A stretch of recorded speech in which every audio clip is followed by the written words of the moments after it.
Ferran फेलेनबर्ग, जो house फेलेनबर्ग का जवान लॉर्ड था, यह परिवार सेना और साम्राज्य का सबसे अमीर और ताकतवर घराना था।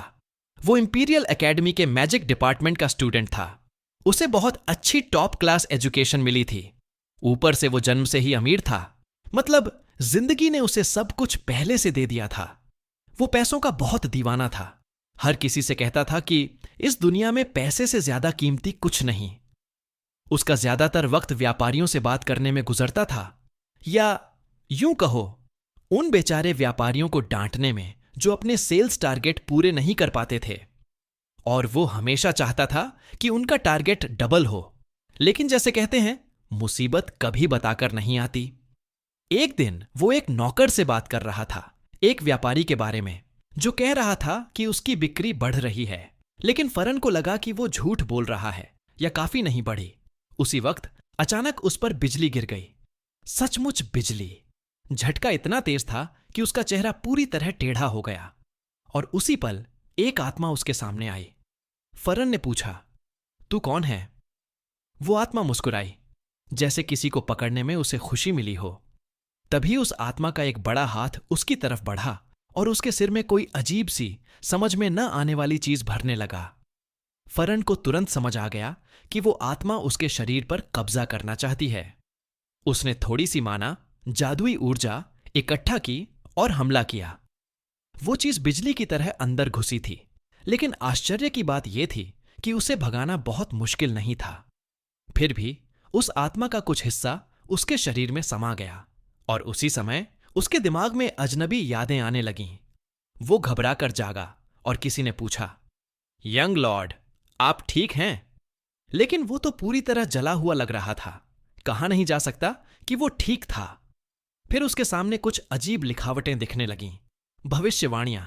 इनमें लिखा था, दुनिया का अंत होने वाला है, बहुंतेर दानव आएंगे, उसे अपने परिवार से निकाल दिया जाएगा, वो भिखारी बन जाएगा और उसका सारा पैसा चला जाएगा।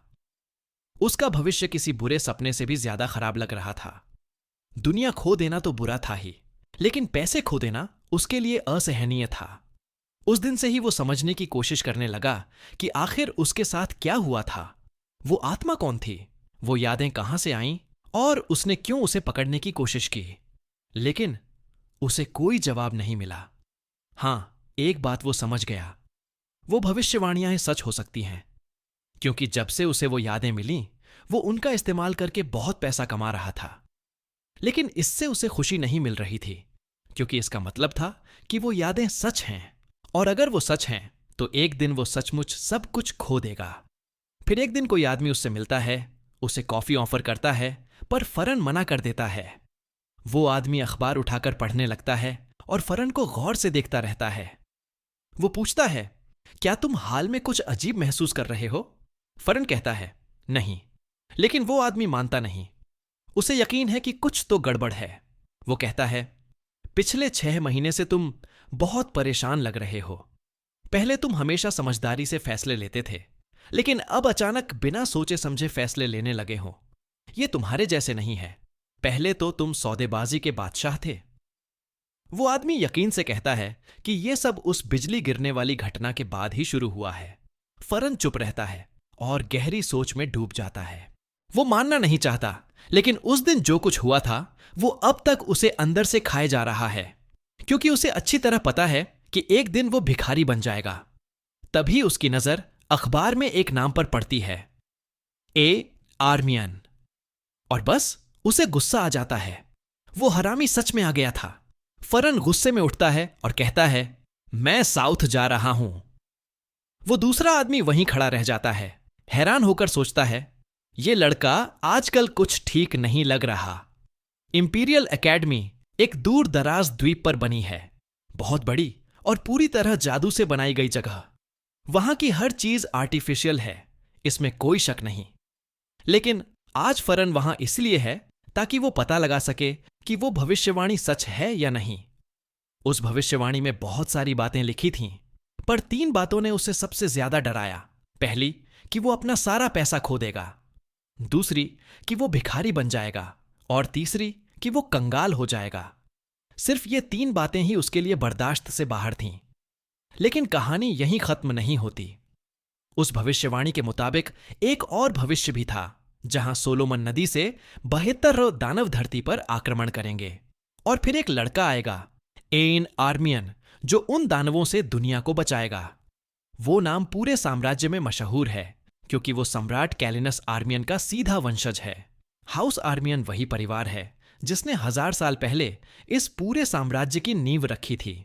हालांकि अब उनका पुराना रुतबा खत्म हो गया है, लेकिन भविष्यवाणी साफ कहती है वही लड़का कहानी का नायक होगा। वो लड़का परीक्षा पास करके एकेडमी में आता है, फिर सम्राट द्वारा दिए गए नक्शे का पीछा करते हुए इस इलाके में पहुंचता है, और फिर आगे जो भी घटनाएं होती हैं वो सब उसी उपन्यास में लिखी थीं जो फरन के दिमाग में आ गई थी। इसका मतलब साफ था, अगर फरन को यहां उस लड़के से सामना होता है तो वो भविष्यवाणी सच है। लेकिन फरन उसे खोजने सिर्फ इसलिए नहीं गया था कि वो हीरो है, बल्कि इसलिए भी कि उसकी बदकिस्मती उसी से जुड़ी है, क्योंकि वही लड़का एक दिन उसे स्कूल से निकालने का पत्र देगा। और सबसे बुरी बात, फरन को अब तक समझ नहीं आया कि वो उसकी बर्बादी का कारण क्यों बना। भविष्यवाणी में सिर्फ इतना लिखा था कि एन आर्मियन फरन फेलेनबर्ग को किसी चीज की तरह देखता था, पर क्या यह साफ नहीं था। बस इतना लिखा था कि उसे फरन से नफरत होने लगी थी। लिखावट इतनी उलझी और अधूरी थी कि समझ ही नहीं आया असली वजह क्या थी। ऊपर ऊपर से लगता था कि शायद इसका संबंध फरन के दानवों का साथ देने से था। फरन अपनी गाड़ी से उतरता है, इधर उधर देखता है और कहता है, क्या यही जगह है? यहां एक डंगोन होने की बात कही गई थी जो पहले सम्राट आर्मियन ने बनाया था। उसके अंदर एक तलवार थी जिसमें रॉयल नाइट गार्डनर की आत्मा बसी थी। अगर किताब की बातें सच थीं तो यही तलवार एन आर्मियन के हाथ में जाती और उसी से वो दानवों के खिलाफ युद्ध शुरू करता। अगर उस लड़के की किस्मत दुनिया को बचाने की न होती तो फरन उसे बहुत पहले मार चुका होता, क्योंकि वही लड़का उस भविष्य का कारण था जिसमें फरन सड़क पर भिखारी बन जाता है।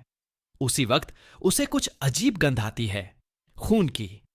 वो साइड में देखता है, एक पौधा पूरा लाल खून से सना हुआ है, बिल्कुल वैसे ही जैसे किताब में लिखा था। डंगोनन में पहुंचने से पहले उसका सामना एक क्रोकर से होना था। ये क्रोकर दलदल के सबसे खतरनाक शिकारी होते हैं, और फरन जो अभी अभी एकेडमी में दाखिल हुआ था उनके सामने टिक ही नहीं सकता था। अब बात साफ होने लगी थी, भविष्यवाणी सचमुच सच हो रही थी। जैसे ही फरन डंगोनन के अंदर जाने वाला होता है, वो हरामी एन आर्मियन अचानक उसके सामने प्रकट हो जाता है। फरन तुरंत पूछता है, तू यहां क्या कर रहा है? तुझे तो अभी एकेडमी का एंट्रेंस एग्जाम देना चाहिए था। एन हैरान होकर पूछता है, तुम जानते कैसे हो कि मैं कौन हूं? फरन मुस्कुराकर कहता है, अरे सम्राट का वंशज कौन है ये सबको पता है। पर वो सुनहरे बालों वाला लड़का तो फरन को पहचानता भी नहीं था। फरनिन अपना नाम बताता है, और जैसे ही वो बताता है, सामने वाला सुनहरे बालों वाला लड़का थोड़ा डर जाता है। वो पूछता है, क्या तुम वही बदनाम फरनिन फेलेनबर्ग हो? फरनिन का चेहरा थोड़ा उतर जाता है और वो ठंडे लहजे में कहता है, जरा इज्जत से बात करो। फिर वो पूछता है, क्या तुम घायल हो? क्या तुमने क्रोकर से लड़ाई की थी? एन कहता है, हां, मैं पूरा खून से लथपथ हूं। तभी फरनिन उसे एक हाई ग्रेड पोषण फेंक कर देता है और कहता है, यह सामान्य पोषण से 10 गुना महंगा है। एन कुछ बोलने ही वाला था कि मेरे पास इतने पैसे नहीं हैं कि इसका भुगतान कर सकूं, लेकिन फरनिन उसे बीच में रोक कर कहता है, आराम करो, मुझे पैसों की जरूरत नहीं है। वाह, पूरा सीन जैसे फरनिन ने उसे नीचा दिखाने के लिए किया हो। फिर फरनिन मुस्कुराकर कहता है, आखिर तुम्हारी रगों में सम्राट का खून बहता है तो इसे एक इन्वेस्टमेंट समझ लो। वो सुनहरे बालों वाला लड़का कुछ देर उसे देखता है और सोचता है, शायद ये फरनिन उतना पागल नहीं जितना लोगों ने कहा था। वो धन्यवाद बोलता है, लेकिन फरनिन के मन में कुछ और चल रहा था। उसे एहसास होता है कि ये लड़का अब उसके पैसों का नुकसान कराने लगा है। वो पोषण बहुत महंगा था, इसलिए फरनिन शुरू करता है अपना लेक्चर। वो बताता है कि वो पोषण कितना कीमती है और कहता है, अब तुम मुझ पर जिंदगी भर का एहसान मानोगे। फिर हाथ हिलाकर वहां से चला जाता है। एन वहीं खड़ा रहकर बार बार कहता है, धन्यवाद, एक दिन मैं ये एहसान जरूर चुकाऊंगा। लेकिन फर्निन साइड में खड़ा बस कलेजा पकड़कर देख रहा था जब वो लड़का उसकी कई घंटों की मेहनत के बराबर महंगा पोषण पी रहा था। कुछ देर बाद जब एन डंगोनन में दाखिल होता है तो फर्निन भी उसके पीछे चला जाता है। वो देखकर हैरान रह जाता है, इतनी दूर दराज जगह पर सचमुच एक डंगोनन मौजूद था। उसे ये देखकर और भी आश्चर्य होता है कि अंदर अब तक जादुई दिए जल रहे हैं। जब उसने उनमें से एक उठाया तो समझ आया कि ये कोई साधारण दिया नहीं है। ये ऐसा दिया था जो आसपास के वातावरण से माना जादुई ऊर्जा खींचकर हमेशा जलता रहता है। मतलब ये चीज तो खजाने के बराबर है। और एन जो खुद गरीब है, उसने तो उसे छूने की भी कोशिश नहीं की। फर्निन सोचता है, कितना भोला है ये लड़का। उसे याद आता है कि भविष्यवाणी में लिखा था, एन जब यहां आता है तो बहुत ज्यादा घायल होता है। वो खुद को जिंदा रखने के लिए कमजोर पोशंस पीता रहता है, लेकिन हालत इतनी बुरी होती है कि उसे अपनी पसलियां हाथ से पकड़नी पड़ती हैं। वो कमजोर पोषण किसी काम के नहीं आते, फिर भी वो जिद्दी लड़का आगे बढ़ता रहता है। अचानक उसकी आंखों से एक तेज रोशनी निकलती है। उसकी नजर सामने एक वेदी ऑल्टर पर पड़ी तलवार पर जाती है। किताब में लिखा था कि तलवार साधारण दिखती है, पर असल में वो विशाल और चमकदार थी। उसकी रोशनी पूरे गुफा को भर देती है। एएन ने तलवार को मजबूती से पकड़ लिया और उसी पल उसकी चमक पूरे डंगोन में फैल गई। जब उसने आंखें खोलीं तो वो वहां नहीं था, वो गायब हो गया था। फर्निन ने यह सब अपनी आंखों से देखा। वो लड़का कमरे से बाहर नहीं गया, फिर भी वहां नहीं था। बस वो पत्थर बचा था जिस पर तलवार रखी थी। ये देखकर फर्निन और ज्यादा गुस्से में आ गया, क्योंकि इसका मतलब था कि भविष्यवाणी सचमुच आगे बढ़ रही थी। और इसका मतलब यह भी था, किसी भी दिन अब निकाले जाने का पत्र आ सकता है। वो अपने हाउस फेलनबर्ग का खिताब खो देगा। लोगों के सामने उसे बेइज्जत किया जाएगा। उसका पिता उसे कहेगा, अब कभी मेरा चेहरा मत दिखाना, यानी साफ शब्दों में, जा अपनी जिंदगी कहीं और गुजार। फर्निन सिर खुजाता है, सोचता है, क्या मैं सच में अपनी बर्बादी की तरफ चल पड़ा हूं? कितनी शापित किस्मत है ये। एन आर्मियन, वही नायक जो दुनिया को बचाने वाला है, वही उसकी पूरी जिंदगी बर्बाद करने वाला भी है। फिर भी फर्निन ये बात मानता है, वो लड़का एक ऐसी उभरती हुई कीमत वाली संपत्ति जैसा है जो हर दिन और कीमती हो रही है। असल परेशानी ये है, उन दोनों के स्वभाव एक दूसरे के बिल्कुल उलट हैं। फर्निन को सिर्फ पैसे और मुनाफे से मतलब है, जबकि एन को सम्मान और न्याय की परवाह है। फर्निन सोचता है, अगर उसने अपनी असली सोच ज्यादा दिखा दी तो शायद वो इस लड़के से कोई रिश्ता नहीं बना पाएगा। वो गहरी सांस लेकर कहता है, मुश्किल हालात हैं। बटलर पूछता है, आप क्या कह रहे हैं यंग लॉर्ड? फर्निन हाइड की तरफ देखता है और कहता है, हाइड, तुम्हारा क्या ख्याल है? एक इन्वेस्टमेंट का मौका मिला है। अगर हमने इसमें पैसा लगाया तो बहुत बड़ा मुनाफा हो सकता है। हाइड बिना सोचे कहता है, सर, मैं तो बिना झिझक इसमें निवेश कर दूंगा। फर्निन सिर हिलाता है, मैं भी यही सोच रहा था, लेकिन अगर वो लोग जो इस इन्वेस्टमेंट को संभाल रहे हैं, उनकी सोच या नेचर मेरे बिल्कुल उलट हो तो? हाइड मुस्कुराता है और कहता है, सर, इसमें क्या दिक्कत है? ड्यूक हमेशा कहते थे, जब बात पैसों की हो तो स्वभाव भी एक जैसा हो जाता है। यह सुनकर फर्निन कुछ पल रुकता है, फिर मन में सोचता है, हां, सही तो है। बात को जरूरत से ज्यादा जटिल क्यों बनाना? असूल तो वही है, निवेश करो, जोखिम लो और मुनाफा कमाओ। अगर मुनाफा बड़ा हो तो थोड़ी बहुत टकराहट को नजरअंदाज किया जा सकता है, लेकिन फिर भी उसे और जानकारी चाहिए थी, और वो जानकारी सिर्फ एन से मिल सकती थी। तभी वो खड़ा होकर कहता है, मैं जा रहा हूं। उसका भाई उसे याद दिलाता है, लेकिन सर, हमें बाद में किसी से मीटिंग करनी है। पर तब तक फर्निन जा चुका होता है। अकेडमी में हर छात्र का डॉर्म रूम उसकी रैंक पर निर्भर करता है। अगर तुम टॉप 10 में हो तो तुम्हें शाही महल जैसा कमरा मिलता है। 11 से 30 रैंक तक वालों को भी ठीक ठाक कमरा मिलता है।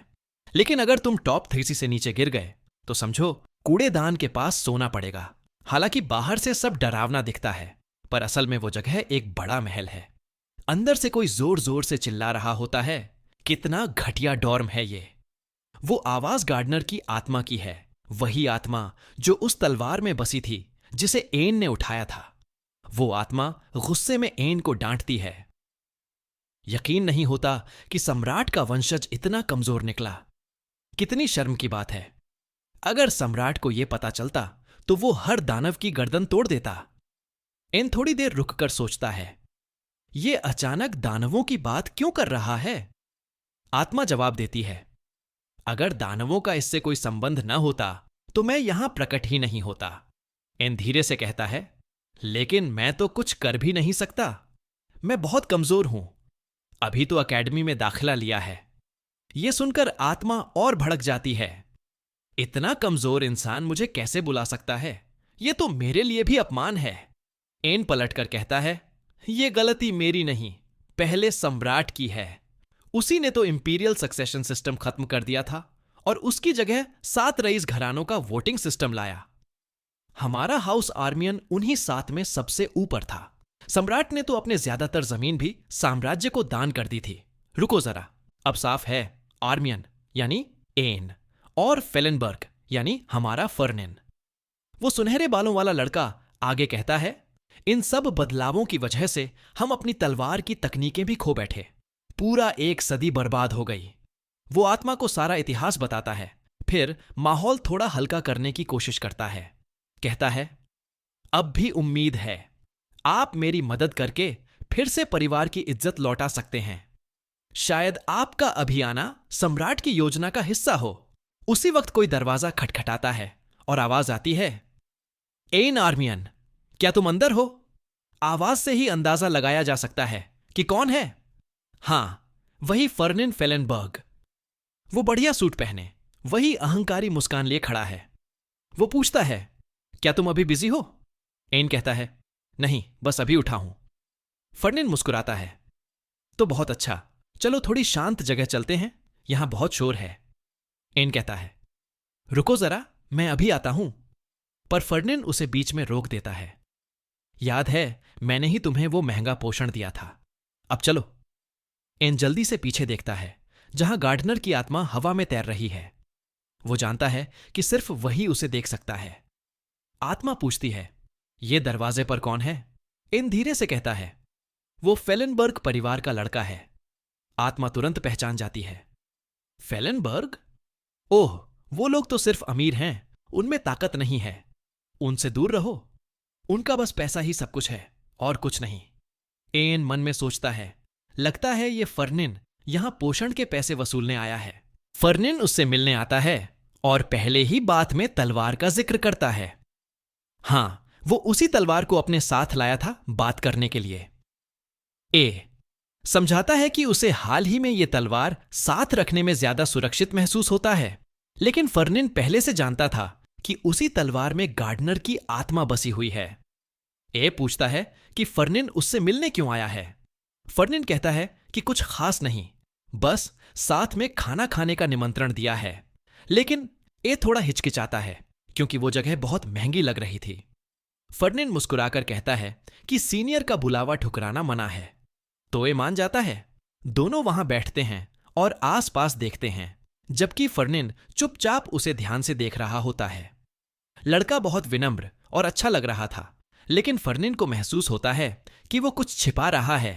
फर्निन पूछता है कि वो एकेडमी से ग्रेजुएट होने के बाद क्या करने वाला है। आमतौर पर लोग यहां अपनी पहचान और प्रभाव बढ़ाने के लिए आते हैं, लेकिन आर्मियन परिवार का कोई यहां है, ये थोड़ा अजीब है क्योंकि उनका परिवार हमेशा इन चीजों से दूर रहता है। ये कहता है कि वो यहां इसीलिए है क्योंकि वो बार बार ये सुनकर थक गया था कि उसका परिवार अब खत्म हो चुका है। आर्मियन परिवार में अभी भी शाही खून है, चाहे सिर्फ नाम से ही सही। इसी वजह से वो एक सच्चा नाइट बनना चाहता है और अपने परिवार का सम्मान वापस लाना चाहता है। फर्निन उसे ध्यान से देखता है। अब वो समझने लगा था कि ए आर्मियन किस तरह का इंसान है। उसके अंदर जबरदस्त इरादा, महत्वाकांक्षा और अपने परिवार की इज्जत का बहुत अभिमान है। दोनों कुछ देर और बातें करते रहते हैं और फिर सीन बदल जाता है। अब फर्निन को लगने लगता है कि वो लड़के की असली शख्सियत समझने लगा है। उसका पहला प्लान था कि वो ए को स्पॉन्सर करेगा, कुछ चीजें खरीदेगा और उसमें इन्वेस्ट करेगा। लेकिन अब वो जान चुका था कि उस लड़के की शख्सियत ऐसी है कि ऐसा करने पर उसकी इज्जत को ठेस पहुंचेगी। इस तरह की इन्वेस्टमेंट में थोड़ा देना और रोकना वाला तरीका काम करता है। थोड़ा दो, फिर कुछ वक्त कुछ मत दो, फिर थोड़ा दो। धीरे धीरे भरोसा बनता है और सही समय पर उसे अपने पास खींच लो। वो सोचता है कि ऐसे नरम दिल इंसान का भरोसा जीतने के लिए सब्र चाहिए। तभी उसका बटलर आता है और पूछता है कि वो कहाँ था। फर्निंड पूछता है कि क्या उसने बर्च परिवार से बात कर ली है। बटलर कहता है, हाँ, वो बर्च की लड़की जिससे उसे व्यापारियों के मसले पर बात करनी थी, काफी देर से इंतजार कर रही है। फर्निंड को याद आता है, ओह, वो तो उसे बिल्कुल भूल गया था। बटलर कहता है कि अगर उसे पता होता कि वो इतनी देर रुकेगी तो वो उसे कह देता कि किसी और दिन आ जाए, लेकिन वो लड़की खुद ही 3 घंटे से इंतजार कर रही है। अब शायद उसे लग रहा होगा कि फर्निंड जानबूझकर उसे इग्नोर कर रहा है ताकि वो खुद हार मान ले। फर्निंड मुस्कुराकर कहता है कि सच कहूं तो इससे चीजें आसान हो जाएंगी, क्योंकि अगर वो हतोत्साहित हो चुकी है तो उसे हराना और भी आसान होगा। अरे भाई, जरा धीरे चलो। वो खुद ही हंसता है और कहता है कि फिर भी बर्च वालों के साथ मामला ठीक से निपटना जरूरी है। तभी उसे अजीब सा महसूस होता है। बटलर पूछता है, क्या हुआ सर? फर्निंड सिर पकड़ लेता है, थोड़ा झुक जाता है और कहता है, कुछ नहीं, बस सिर में अजीब दर्द है। लेकिन तभी उसे एक और अजीब विजन दिखाई देता है, कुछ एक्वामरीन और किसी जिंदा नोबल लड़की के बारे में। असल में बात एक लड़की की थी जिसके हल्के भूरे बाल थे और आंखें एक्वामरीन जैसी नीली। उसकी सुंदरता के पीछे सबसे खास बात थी उसकी शाही मौजूदगी और अद्भुत तलवारबाजी। चांदनी में उसकी तलवार ऐसे चमकती थी जैसे वो नाच रही हो। कहा जाता है कि अगर उसकी जंजीरें कभी टूट गईं तो वो फिर से आजाद होकर अपने पंख फैला लेगी, और वो जंजीरें बांधी थीं फेलनबर्ग परिवार ने। अब फर्निंड को समझ आने लगता है कि भविष्य में उससे इतनी नफरत क्यों करेगा। लगता है कि उस नीली आंखों वाली लड़की से उसका कोई रिश्ता बनेगा और उसी लड़की की जिंदगी में फर्निंड एक समस्या बनेगा। वो खुद से बड़बड़ाता है, कितनी मुसीबत है ये। बटलर सोचता है कि वो गाली उसी को दे रहा है। फिर सीन बदलता है। वो लड़की बैठी है और सोच रही है, आखिर उस बदतमीज फर्नन फेलनबर्ग ने मुझे बुलाकर 3 घंटे खड़ा क्यों रखा। उसके पास तो इतना भी नहीं कि वो रील्स स्क्रॉल कर सके या कुछ देखने को मिल जाए। तो दोस्तों, यह नया मानहुआ आपको कैसा लगा? कमेंट में जरूर बताना। क्या इसे जारी रखना चाहिए या नहीं? अगर अच्छा सपोर्ट मिला तो अगला हिस्सा जल्दी लाऊंगा। तब तक के लिए ध्यान रखना और मिलते हैं अगले वीडियो में एक धमाकेदार मानहुआ स्टोरी के साथ।